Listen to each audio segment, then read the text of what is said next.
In 1847, General Winfield Scott led his army, on America's first ever military campaign outside of the United States. Scott and his forces marched from the American border of Mexico all the way to the halls of Montezuma. This 6-month campaign and the individual strategic acts of valor that Scott demonstrated set the United States on track to become a global military superpower. The Mexican-American War started when President James K. Polk ordered General Zachary Taylor to take already occupied territory. This was not a surprise because Polk was a big advocate for Western expansion, but this territory was a position in the annexation of Texas. At the time, Texas was a current topic of dispute that is arguably the start of the Mexican-American War. When Taylor marched into this territory, he was attacked, and on May 13, 1846, Congress approved a war on Mexico. At this point, Polk sent manpower and supplies with troops into Mexico, including General Winfield Scott. Scott was given limited supplies and a smaller-sized standing army. He had to deal with officers constantly fighting and very minimal support from Polk on this journey through the countryside. This is because Scott had to convince Polk to let him go to Mexico and to lead a small army. Scott had to do all of this while he was facing rough terrain and hostile Mexican civilians. This will not be an easy task, but he is equipped with a background in both military leadership and diplomatic skills. Some of the officers that fought for Scott were Robert Lee, George Meade, and Ulysses Grant. Scott used some very new and dangerous strategies. The first big decision he made was to limit the supply of resources coming in, such as food, armor, and artillery, so his troops would be able to move faster.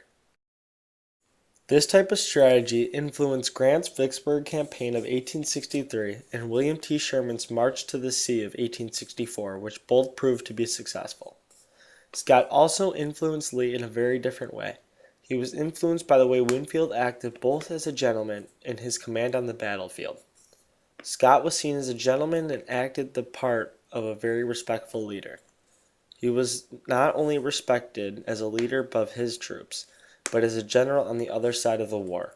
He respected his enemy and did not break the common rules of war. Scott's campaign was very successful. He went through places like Cerro Gordo and Patarina first. The tactics used here are still somewhat used in a modern-day setting. The Battle of Mexico City was a revolutionary battle in itself.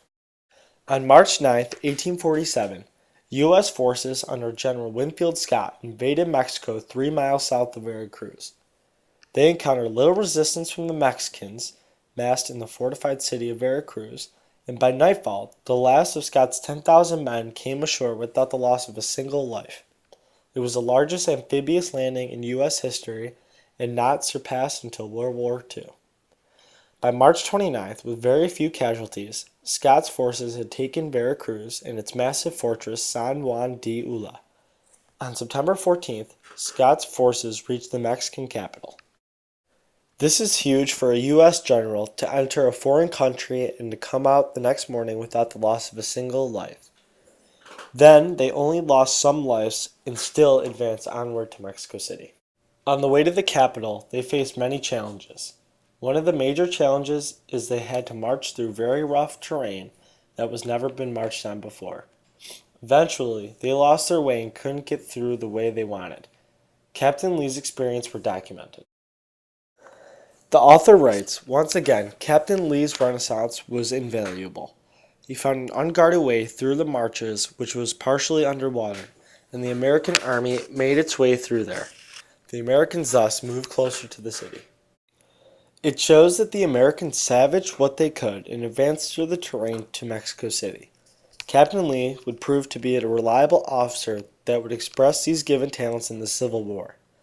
Before arriving at the city, the troops met head-on with some Mexican troops. These Mexican troops were fortified and would not give up easily. The American troops made 3 unsuccessful attempts to take down the Mexican fortress. The American troops were unprotected and waited for reinforcements. When they showed up, the Mexicans retreated, and the Americans followed them all the way to the walls of Mexico City. At this point, Lee did not want to try and walk in the front door, so he advised that they take a path that would essentially bring them in the back door. So they decided to execute this plan and try to make it so that they would essentially surprise and flank the Mexican troops in Mexico City. While General Valencia was informed that the Americans were coming, he disobeyed Santa Anna's orders and did not wait for the Americans to arrive. Instead of waiting for them to arrive, he decided to try and outflank the American troops. It is said American forces then moved up on Valencia's forces once again on the path discovered by Lee. The Americans engaged Valencia forces, who fought fiercely. Santa Anna then appeared with 9,000 men. The Americans feared they would be attacked on two sides, but a sudden downpour convinced Santa Anna to withdraw. When Valencia disobeyed orders, Santa Anna soon followed so troops would remain together. The Americans were very skeptical as in how they would defend a double-sided attack. After Santa Anna arrived in the mid-battle, he was forced to withdraw his troops from battle. Scott advanced onward to Mexico City. General Scott finally arrived at Mexico City.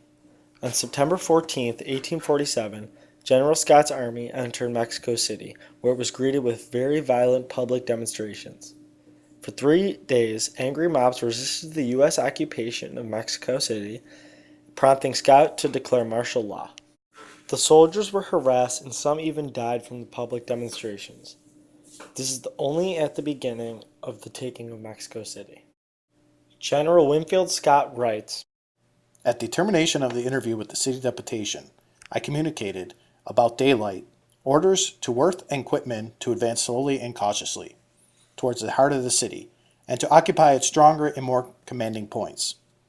Quitman proceeded to the great plaza or square, planted guards, and hoisted the colors of the United States on the National Palace containing the halls of Congress and executive departments of Federal Mexico. In this great service, Quitman might have been anticipated by Worth, but for my express orders, halting the latter at the head of the Alameda, within 3 squares of the goal of general ambition." This shows the full fear of entering the city and what the troops should do to prepare and execute the taking of Mexico City. This was more of a strategic battle, and he commanded the officers and his commanding officers to take things that Mexico would need, like guard points and political places of the Mexican government. As the push towards the center of the city progressed, more Mexicans became more cooperative with the American troops, but with more cooperative Mexicans brought more organized forms of anti-American resistance. The occupation dragged on for the next 9 months. Although the Treaty of Guadalupe Hidalgo was signed in a suburb of the city on February 2, 1848, the document signed by the U.S. and Mexican peace commissioners would not be fully accepted by both governments until May. The occupation ended on June 12, 1848, when the last U.S. troops marched out of the city.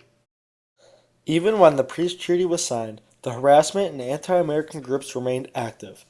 After the U.S. troops reached the center of the city, then fortified the city and occupied it for the next 9 months.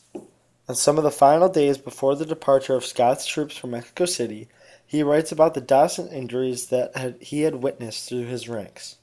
Scott writes, "I recapitulate our losses since we arrived in the basin of Mexico. August 19. Killed 137, including 14 officers. Wounded 877, including 62 officers. Missing 38 rank and file. Total 1,052. September 8. Killed 116, including 9 officers. Wounded 665, including 49 officers. Missing 18 rank and file. Total 789.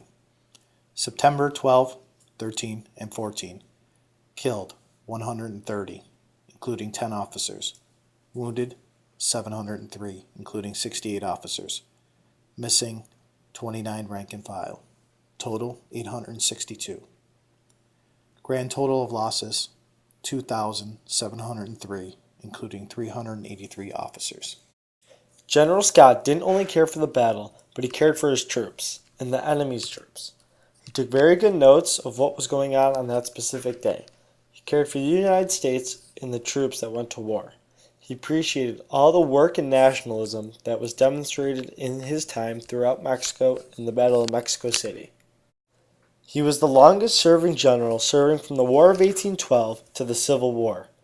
The decisions he made and how he executed them is present in the Civil War, most notably from the officers like Grant and Lee.